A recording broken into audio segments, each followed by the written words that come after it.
नमस्ते दोस्तों। आज के वीडियो में आपका स्वागत है। आज हम कुछ समाचार के बारे में बात करेंगे। आज हम इंडिया के जीडीपी के बारे में बात करेंगे।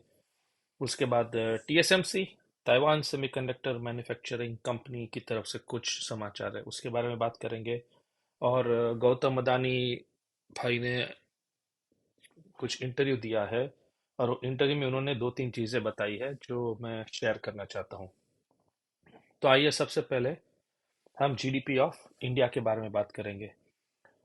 आज की डेट में जीडीपी का मतलब यह है कि कोई भी देश जितना भी गुड्स एंड सर्विसेज प्रोड्यूस करता है उसका टोटल उसको जीडीपी बोलते हैं। सो फॉर एग्जांपल, जैसे रिलायंस इंडस्ट्रीज ने इतने करोड़ का पेट्रोल रिफाइन किया, इन्फोसिस ने इतने करोड़ का सॉफ्टवेयर बेचा, किसी ने इतने करोड़ का साबुन बनाया, किसी ने उतने करोड़ का शैम्पू बनाया, किसी ने फलाने करोड़ की गाड़ियां बनाई, टाटा मोटर्स ने। वो सब हम अगर ऐड करेंगे ना, तो उसको वो जो नंबर आता है ना उसको जीडीपी बोलते हैं। तो आज की डेट में देखा जाए तो अमेरिका दुनिया की नंबर वन जीडीपी है, 19 ट्रिलियन डॉलर्स। एक्चुअली ये डेटा थोड़ा पुराना है, 2017 का है। अभी आई थिंक आज की डेट में यूएस की जीडीपी आई थिंक करीब करीब 25 ट्रिलियन तक पहुंच गई है, और चाइना भी जब 25-24 के अराउंड ही है। आई थिंक ये ऑर्डर अलग है, बट ऑर्डर सेम है, नंबर जीडीपी के थोड़े अलग है जो चार्ट में आप देख रहे हो।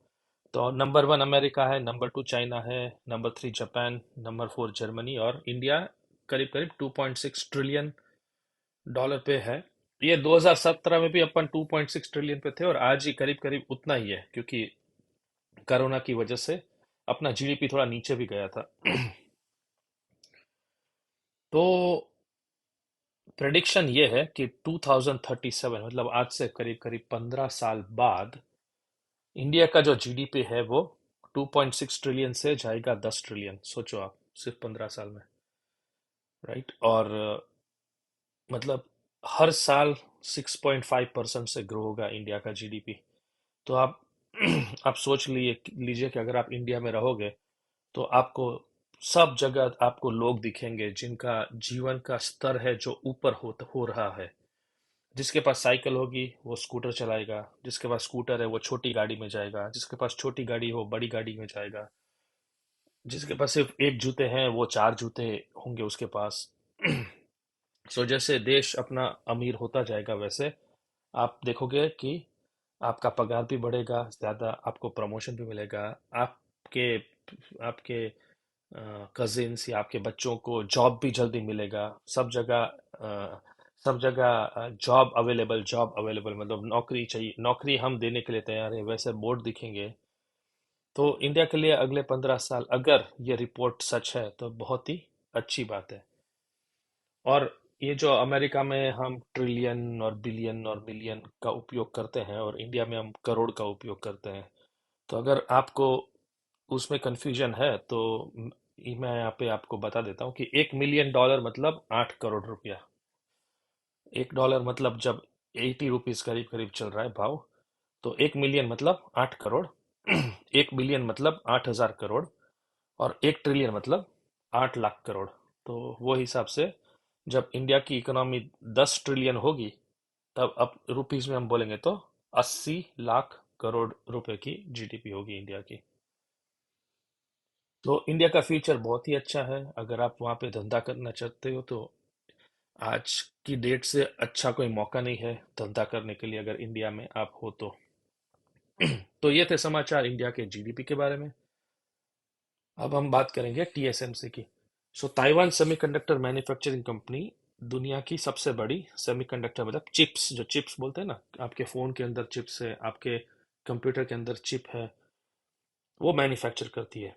और टीएसएमसी मतलब का जो मेन हेडक्वार्टर्स है, जो मेन मैन्युफैक्चरिंग प्लांट है, वो ताइवान में है, जो चाइना से करीब करीब 50 किलोमीटर दूर है। ताइवान का जो आइलैंड है जिसको टापू बोलते हैं। और आपको तो सुना ही होगा न्यूज़ में कि अमेरिका और चाइना अभी का कंपटीशन सीरियस होता जा रहा है। तो अमेरिका ने टीएसएमसी को बोला कि भाई, आप अपना कंपनी, एक प्लांट अमेरिका में भी डालो। तो टीएसएमसी ने एरिजोना करके एक राज्य है अमेरिका में, उसको पसंद किया है। एरिजोना राज्य का जो कैपिटल है, उसको कैपिटल का नाम है, राजधानी है फिनिक्स। तो फिनिक्स एरिजोना में टीएसएमसी अपना प्लांट डाल रही है। मतलब 1,000 एकड़ में आज आज की डेट में 9,000 लोग कंस्ट्रक्शन वर्कर अभी आज की डेट में वहां पे काम कर रहे हैं। और $40 बिलियन टीएसएमसी खर्च करके, $40 बिलियन खर्च करके वहां पे सेमीकंडक्टर का प्लांट बना रही है। और ये प्लांट को अमेरिकन गवर्नमेंट का भी सपोर्ट है। और ये प्लांट एप्पल, जो टीएसएमसी का सबसे बड़ा कस्टमर है एप्पल, जो आप आईफोन खरीदते हो उसके अंदर जो चिप है वो टीएसएमसी बनाती है। तो एप्पल ने भी टीएसएमसी को बोला है कि आप एरिजोना में, मतलब अमेरिका में प्लांट डालोगे तो हम आपका जो चिप्स है सेमीकंडक्टर में आईफोन के लिए वहीं से खरीदेंगे। तो जैसे जैसे अमेरिका और चाइना का कंपटीशन सीरियस होता जा रहा है, वैसे वैसे अमेरिका पहले अपना सब जो अपने जो वीक पॉइंट्स है, अपने जो दर्दीले इश्यू है वो धीरे धीरे सॉल्व करती है। और एक सबसे बड़ा दर्द का जो आइटम है अमेरिका का, वो है ये चिप मैन्युफैक्चरिंग। तो जब 1-2 साल के अंदर टीएसएमसी का जो एरिजोना का प्लांट चालू हो जाएगा, तो चाइना के चाइना के पास से निगोशिएट करने के लिए एक इश्यू है वो खत्म हो जाएगा। और जब भी कोई बड़ी कंपनी आती है तो उसके सप्लायर भी उसके साथ आते हैं। तो राइट हैंड साइड पे आप देख रहे हो कि लिंडे करके कोई कंपनी है, LINDE, वो $600 मिलियन का निवेश कर रही है, क्योंकि वो सेमीकंडक्टर बनाने के लिए स्पेशल गैस की जरूरत होती है, इनर्ट गैस, आर्गॉन या कोई भी गैस होगा, मुझे पता नहीं कौन सा है, बट जो जो रिएक्ट नहीं करते हैं, तो वो गैस सप्लाई करने के लिए 600 मिलियन का प्लांट खोल रही है।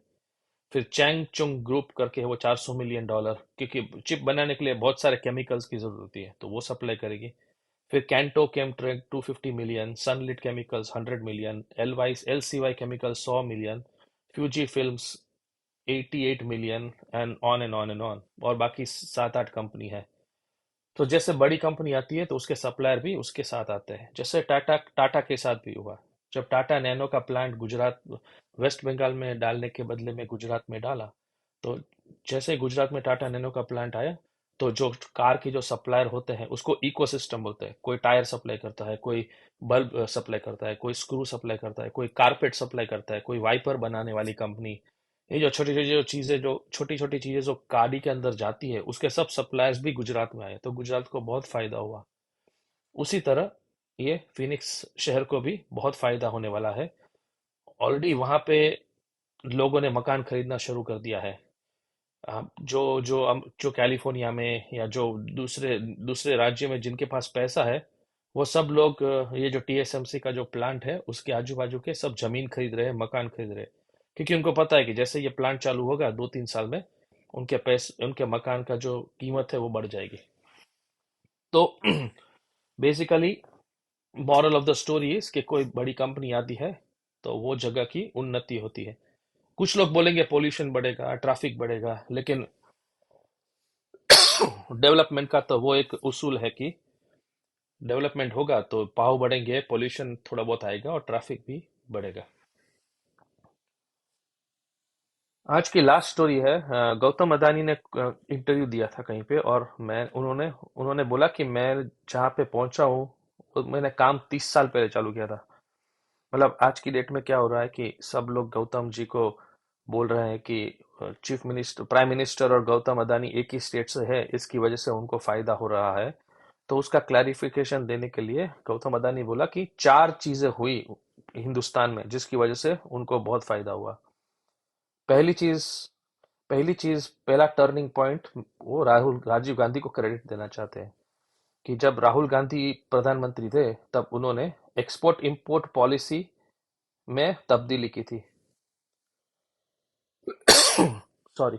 उसकी वजह से उसकी वजह से उनका जो बिजनेस है वो चल पड़ा।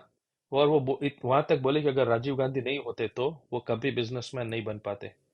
फिर दूसरा टर्निंग पॉइंट हुआ 1991 में, जब प्रधानमंत्री नरसिम्हा राव और वित्त मंत्री, फाइनेंस मिनिस्टर मनमोहन सिंह थे, और उन्होंने इंडिया को लिबरलाइज किया, इकोनॉमिक रिफॉर्म्स लेके आए। तो उसका भी अदानी साहब को फायदा हुआ।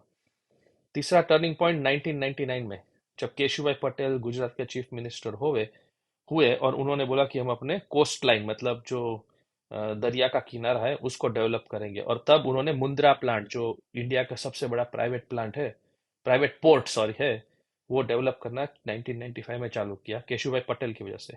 और ऑब्वियसली चौथा टर्निंग पॉइंट है जब 2001 में गुजरात का चीफ मिनिस्टर नरेंद्र मोदी बने और उन्होंने हर साल वाइब्रेंट गुजरात, इन्वेस्टमेंट डेवलपमेंट कर करके, और काफी गुजरात की पॉलिसीज उन्होंने चेंज की, और जिसका फायदा अदानी भाई को हुआ। तो ये चार टर्निंग पॉइंट 30 साल, और 30 साल के बाद गौतम अदानी जहाँ पे है वहाँ पे है, ये चार चीज़ों की वजह से। तो मुझे बहुत ही इंटरेस्टिंग लगा, तो मैंने सोचा मैं ये आप लोगों से शेयर करूं। तो दोस्तों आज के लिए इतना ही। Thanks for watching. Please like share and subscribe my channel, और बेल आइकन दबाना ना भूलें। और आप अपने किसी दोस्त को, किसी कलीग को मेरा मेरा चैनल सब्सक्राइब करने का बोल सकते हो, ताकि उनको भी ऐसे सब न्यूज़ का फायदा हो जैसे आपको होता है। Thank you for listening and until next time, bye bye.